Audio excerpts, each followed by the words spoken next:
Pag-alam mo lang, ba't ako nagsugal? Okay. Sige, yan, sige. So, sakto yan. So, basically, kausap ko si Moonton, binibigyan nila akong contract. Mm-hmm.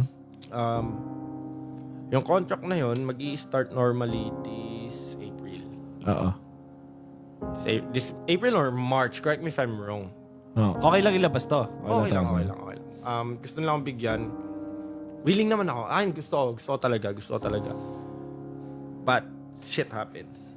Media day ng MPL Season 13. Mm-hmm. Minana. Mm-hmm. Punta doon. Bago sila umuwi, may tumawag sa akin. Tatanggalin na daw yung 3 player, 1 coach. Okay. Hindi daw kayang i-sustain, risky daw. Kasi, totoo naman hindi ko masisi si Minana kasi ang pangit ng placement last season. So, kailangan nilang at least yung makatipid. Magkaminan man. Pero, napasa na yung lineup. Nag-media day na. Picture na sila. Picture na. Ako, papasawdan ko pa MDL. Mm-hmm. Ang ano nun, so, hindi tatanggalin yung 4 kasi kulang pang sahod. Tapos ako sasawdan ko pa MDL. Tapos kinumpute ko yung offer sa akin na Moonton.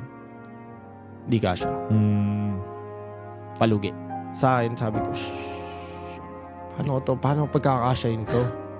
Bawal ko naman yun sa YouTube ko kasi para sa ko yun eh. Para sa family ko, sa side ng family ko. Tol, that time, bago ako pumunta ng bootcamp sa Mandaluyong, naganap na ako. May brand deal. Hanap ako brand deal. For the first time na... Sinabi ko to, kinakausap ko yung mga player for the first time in the history, man. Na naghahanap ako ng brand deal. Ikaw mismo? Ako mismo. Oo. Tapos may nag-offer sa akin. Noong time na yun? Casino. Okay. Sinabi ko naman kay Moonton. Ay ko, ma'am, kukunin ko po ito kasi ito po yung expenses. Lahat.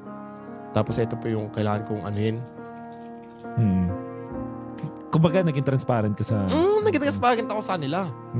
Gusto ko talagang kunin sa Moonton. Kasi hindi talaga kakasya. So yun, kinagat ko. Yung casino. Oo. Alright. At saka doon sa rivalry, ganun. Ay, hindi naman yung dahilan eh. Ba't ko kinagat? Oo. Sinabi ko din sa rivalry, kung kaya nyo sustentuhan yung sahod ng player ko sa basket, sa ML, di ako. Hindi, sabi ko, hindi mapupunta yan sa bulsa ko. Okay. Never. Never yan mapupunta. Yung, kunyari, Die Series, yung mga iPhone na binibigay ko sa kanila, yung mga pa-tournament ko doon, yung kinikita ko yung sa brand deals. Okay. Galing sa bulsa ko. Para lang mabuhay yung sistema ng Mobile Legend. Like I said, hindi sana ako agad dito sa sitwasyon kung maayos sana yung sistema. Yeah.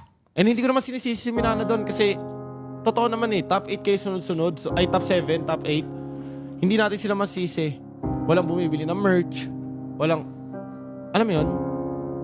Yeah. So, right move din nila yun. Walang income generation. Walang income generation. So, right move din nila yun. Pero sa akin kasi, andun na eh. Nakita, tapos pagkatapos nung naka-deal na ako, ma-accept na ako, the next day pumunta ako sa bootcamp, umiiyak lahat.